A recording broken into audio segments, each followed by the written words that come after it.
मेरे देश की धरती,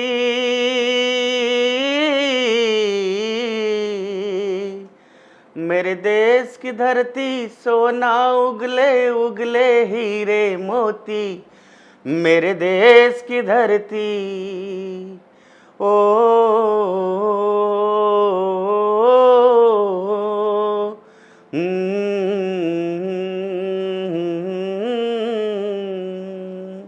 नमस्कार मित्रों, आज यूं ही गुनगुनाने की मन हुई, क्योंकि ऐसा लगा कि जिस गांव से हम बड़े हैं, पढ़े हैं, जिस गांव की मिट्टी और जिस गांव की हवा हमारा अंदर घुसा है, वो आज भी हम कहीं भी जाए वो गांव हमको याद आता है।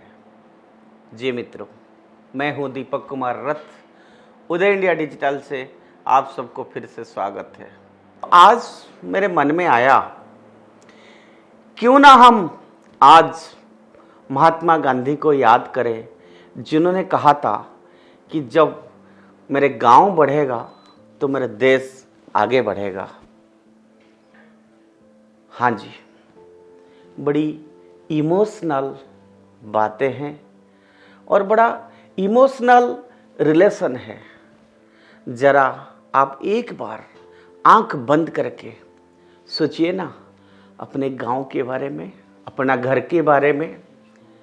जब आप ट्रेन से उतर के, फ्लाइट से उतर के, बस से उतर के गांव से मील दूर तक पहुंचते हैं, वो मेरे गांव का जो गली सा रास्ता, दोनों साइड में जंगल जैसा पेड़, मेरे गांव का वो छोटा सा मंदिर, मेरे गांव का वो बूढ़ी माँ, मेरे गांव की अनेक दोस्तों जिनके साथ हमने बचपन में खेला है। आज हम सब भूल गए हैं कि बिना दीवार और बिना छत की जिस स्कूल में हम पढ़े थे, हम आज भूल गए हैं उन चाटशाला को, वो छोटा सा स्कूल को, वो टीचर को जो धोती पहन के, कुर्ता पहन के हमारे को पढ़ाने आते थे, और हम कैसे ठीक रास्ते में जाएं, क्या करें क्या नहीं करें। और सबसे बड़ी बात है, जिस गांव में हमारा बचपन गुजरी है, उस गांव की स्मृति ना मैंने भूला है, ना आप लोग किसी ने भूल भी पाएंगे। ये अलग बात है कि बहुत सारे लोग शिक्षित होकर पढ़ाई लिखाई करके अब शहर में शिफ्ट कर गए हैं। आज की बच्चा गांव क्या है, गांव की जीवन क्या है, खेत क्या है, खलियाई क्या है, इसको पता ही नहीं है।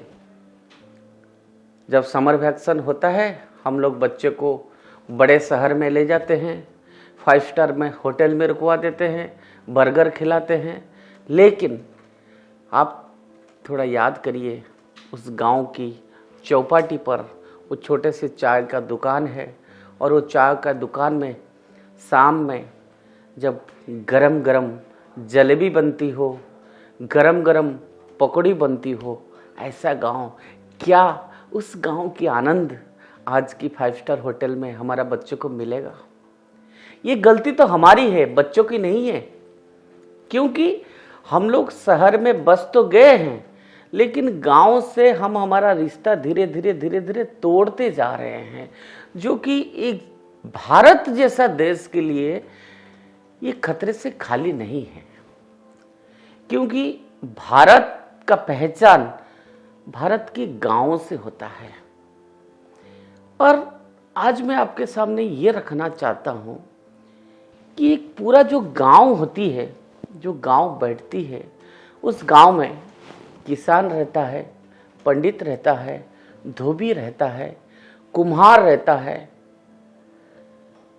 और एक समाज में जैसे समाज ने हमको बढ़ाया है, ऐसे गांव में हर कैटेगरी की जो लोग होते हैं उसके अलग अलग जिम्मेदारियां होते हैं, और हर व्यक्ति गांव में हर फेस्टिवल को इतने मज़े से मनाता है। जब होली आता है, दिवाली आता है, तो कुम्हार से हम मिट्टी का हांडी ले लेते हैं, किसान उसके बदले में उसके धान दे देता था। किसी से कोई कपड़ा बनाता था, हैंडलूम्स, आप सबको मालूम है कितना सुंदर हैंडलूम्स, आज फिर से वो वापस उसकी क्रेज आ रहा है। और वो फॉरेन ब्रांड्स का जो क्रेज है कपड़े का, वो धीरे धीरे कम होते जा रहा है, और हमारा जो गांव की कपड़ा है और गांव की डिजाइन है, आज उसकी एक नया रूप दिखने लगा है धीरे धीरे। दोस्तों, मैं आज इस गांव के बारे में बार बार आपको जो बता रहा हूं उसके पीछे एक राज है। आपने अभी सुना किस तरह से अरुणाचल प्रदेश की बॉर्डर में चाइना ने क्या हरकतें की है। वो करता रहता है, उसकी काम है हमारे को डिस्टर्ब करना, हमारा बॉर्डर में डिस्टर्ब करना। लेकिन एक बात हमारा ध्यान में आई कि हम पहले स्वदेशी कपड़ा, स्वदेश विचार, आत्मनिर्भर भारत, ये बात हम बार बार क्यों करते हैं आखिर? क्या ये किसी पॉलिटिकल पार्टी का मुद्दा है? नहीं, ये मुद्दा हमारा देश के साथ जुड़ा हुआ है, हमारा गांव के साथ जुड़ी हुई है, हमारा संस्कृति के साथ जुड़ी हुई है। हम अगर गांव से दूर होंगे, हमारा संस्कृति से दूर होंगे, उसका परिणाम क्या हो रहा है? आपको आश्चर्य होगा कि आज मेजॉरिटी ऑफ एसेंशियल नीड्स, आपको सुन के हैरानी होगी कि हमारा चाइना से इंपोर्ट होके आता है। यहां तक कि भगवान की मूर्तियां, वो भी चाइना यहां पर बेचता है। खिलौना चाइना यहां पर बेचता है। क्या आपको मालूम नहीं है कि हमारा जो मूर्तिकार है, वो पत्थर कहो, मिट्टी का कहो, कितना सुंदर मूर्तियां भगवान की हमारा देश में बनता है। हमारा गांव का जो एक्सपर्ट से वो इतनी सुंदर सुंदर लकड़ी का, मिट्टी का खिलौना बनाते हैं। लेकिन वो कैसे चाइना से यहां घुस गया? वो प्रोडक्ट यहां पर क्यों आया? किसने अलाउ किया? इसीलिए हमको अभी सोचने का समय आया है कि आओ फिर से गांव बनाए, आओ फिर से गांव में वो खिलौना बनाए, आओ फिर से हमने वो हैंडलूम साड़ी का बढ़ावा दे, आओ फिर से जो छोटे छोटे क्षुद्र शिल्प होता है, स्मॉल स्केल इंडस्ट्री होता है, उसको फिर से खड़ा करें, और आओ फिर से आज तय करें कि हम जो भी खाए, जो भी पहने, वो भारतीयता हो, क्योंकि भारतीयता का शंखनाद ही इस देश का शंखनाद है। जब मेरे गांव का किसान बढ़ेगा, जब मेरे गांव का किसान के हाथ में पैसा मिलेगा, जब हिमाचल में एप्पल ग्रो करने वाला किसान को पैसा मिलेगा, जब गांव की कुम्हार को दिवाली का समय में दिया बनाने का पैसा मिलेगा, तो ये देश अपने आप में स्वावलंब हो जाएगा। हमको चाइना को टैक्स देके क्या होता है? देखिए, आप पिछले 10 साल में अगर आप आंकड़ा देखेंगे तो चाइना हमसे कितना पैसा कमा लेता है। हमारा स्टील लेके, हमको बना के हमसे मुनाफा कमाता है। आज भारत में टेक्नोलॉजी की कमी नहीं है। भारत में सबसे ज्यादा यंग पॉपुलेशन है। हम क्यों ना फिर से उस गांव को तरह देखें। आज आप देखेंगे हर गांव में पक्की सड़क है। आज मोस्ट ऑफ द विलेजेस में इंटरनेट पहुंच गया है। आज एग्रीकल्चर के लिए बेस्ट टेक्नोलॉजी गांव में पहुंचा है। हमको किसान को समझाना पड़ेगा कि वो जो केमिकल फर्टिलाइजर है, वो हमारा जमीन को कंस्पिरेसी के तहत खत्म कर दिया गया है। हमारा खेत को, हमारा प्रोडक्शन क्वालिटी को कम कर दिया है। हमारा जो गौ माता है, जो कि भारत की एग्रीकल्चर इकोनॉमी को सबसे बड़ा बल देता है, क्योंकि उसकी गोबर खाद बनता है। उसकी दूध, जो देसी नस्ल की गाय होती थी, उसकी दूध अगर कोई बच्चा पीता है तो सबसे ब्रेनी वो बच्चा बनता है। आज हम क्या करते हैं, शहर में पैकेट से दूध ले आते हैं, वो दूध कैसे पाउडर से बना, उसमें क्या क्या मिलावट है, ये सब आपको पता है। मेरा कहना है कि फिर से हमको हर गांव में, हर घर में उस गौ माता को रखना पड़ेगा। हमको फिर से उस गांव की बात करना पड़ेगा। और आज जो सिस्टम, जो एजुकेशन सिस्टम हो, चाहे इंफ्रास्ट्रक्चर डेवलपमेंट हो, चाहे स्मॉल स्केल इंडस्ट्री हो, हर चीज़ जो गांव में कमी है हम लोग कर सकते हैं। हर चीज़ सरकार नहीं करेगा। आज आप सबको पता है कि आज भारत में जितने बड़े अफसर से, चाहे आर्मी में हो, चाहे आईएएस अफसर हो, चाहे डॉक्टर हो, चाहे इंजीनियर हो, चाहे सॉफ्टवेयर इंजीनियर हो, वो गांव से ही तो आए हैं।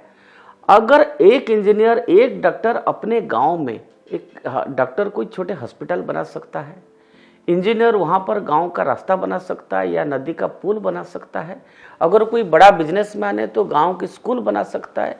उससे क्या होगा, फिर से उसको शहर तक देखना नहीं पड़ेगा। सरकार ने तो अच्छा रास्ता बनाया है, लेकिन अगर वो किसान का प्रोडक्ट आज शहर तक पहुंचने का माध्यम बन जाए तो गांव आज ही खुशहाली बन जाएगा और फिर से हमारा बच्चे उस गांव का आनंद ले सकते हैं। आप देखें, जितना मेट्रो सिटीज़ है या अर्बन सिटीज़ है, उसमें इतना पोल्यूशन है, इतना ज़्यादा, जैसे हमको लगता है कि धुएं के कमरे, चैम्बर में हम रहते हैं। लेकिन आप एक बार जाके देखिए, दिल्ली में आप अगर रहते हैं, मुंबई में रहते हैं, बेंगलोर में रहते हैं, कलकत्ता में रहते हैं या मुंबई में रहते हैं, आप उस स्काई का फोटो खींचिए और एक बार जाके आपका गांव में नदी के पास खड़ा होइए, वहाँ का एक पिक्चर लीजिए। स्काई का जो ब्लू कलर है वो कितना आनंददायक है। गांव का जो माहौल है, गांव का जो हवा है, वो कितने अपने आप को जैसे लगता है वो बीमारियां खत्म कर देता है। कोई भी चीज़ आप कितने गांव में खाओ, उस हवा में वो हजम कर देता है। तो आज मैं आप लोगों के सामने ये रिक्वेस्ट करने आया हूँ मेरे मित्रों, कि आप जिधर भी हो, आप जिस जिले से या जिस गांव से या जिस तहसील से आए हो, एक बार मुड़ के वहाँ जरूर जाइए। साल में 2 बार जरूर जाइए। आज आपको हैरानी होगी कि खेत सारा आज खाली पड़ा है, खेती नहीं हो पा रहा है। हम अगर उन किसान भाइयों को, वो कुटीर शिल्प को, वो हैंडलूम्स को छोटी छोटी मदद करें। जो विलेज मार्केट होता है, गांव में हाट होता है, वीकली मार्केट्स होता है, वहाँ से कुछ चीज़ें खरीदें। जो एग्रीकल्चर प्रोड्यूस होता है वो हम लेके शहर तक आए, उनके लिए कितनी बड़ी आनंद की विषय होगी, कितनी बड़ी बात होगी। और ये बहुत छोटी सी चीज़ है, सोच बहुत बड़ी है। दोस्तों, ये बड़ी इमोशनल बात है। कहते हैं कि जन्मभूमि, मातृभूमि, मातृभाषा और माँ, ये तीनों के साथ हम लोगों की जमानों से एक इमोशनल रिलेशन है। मैं आज आपसे हाथ जोड़ के विनती करूँगा, आओ फिर से अटल जी की भाषा में, आओ फिर से दिया जलाए, आओ फिर से उस गांव पे जाए, आओ फिर से हमारा मातृभूमि को वंदन करें, आओ फिर से उस मिट्टी का तिलक अपने माथे पे लगाए। भारत माता की जय।